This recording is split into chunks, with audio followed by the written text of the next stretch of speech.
আমার ছেলের নাম আরিয়ান। আমার ছেলে সারা শরীর পুড়ে গেছে।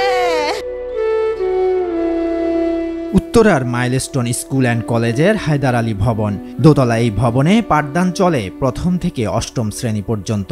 গেল সোমবার ভর দুপুরে হঠাৎই যেন আকাশ ভেঙে সেখানেই আছড়ে পড়ে যুদ্ধবিমান। বিধ্বস্ত বিমান থেকে সঙ্গে সঙ্গে দাউ দাউ করে জ্বলা আগুন ছড়িয়ে পড়ে স্কুল ভবনে, যা থেকে বাদ পড়েনি নিষ্পাপ ছোট্ট শিশুদের শরীরও। পোড়া শরীর নিয়ে দৌড়াতে থাকে তৃতীয় শ্রেণীতে পড়ুয়া আরিয়ান। তার ফুসফুস 70% পুড়ে গেছে।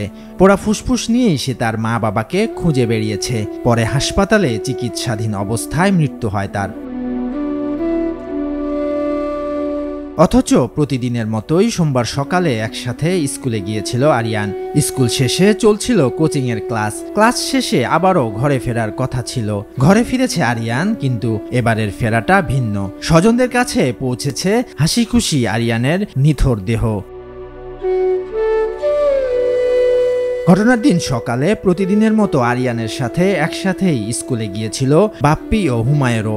সম্পর্কে চাচা ভাতিজা হলেও কাছাকাছি বয়স হওয়ায় তারা ছিল বন্ধু, সহপাঠী, খেলার সাথী।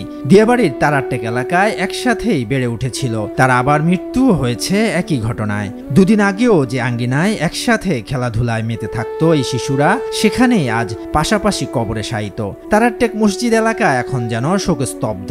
অঝরে কেঁদেছেন বন্ধু, সহপাঠী আর প্রতিবেশীরাও। চোখের জলে পরিবারের কনিষ্ঠ 3 সদস্যকে বিদায় জানালো স্বজনেরা। তারা বলছেন, এ বিদায় কষ্টের, এ বিদায় মেনে নেওয়ার মতো নয়।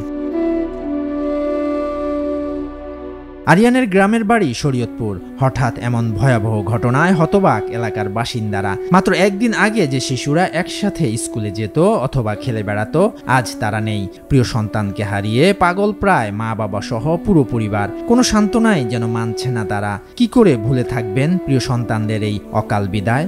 অন্য কারো সন্তান যেন এভাবে না হারায়, সেদিকে সরকারকে গুরুত্ব দিতে হবে বলে জানান স্বজন ও এলাকাবাসী। শরীয়তুল্লাহ, বৈশাখী সংবাদ।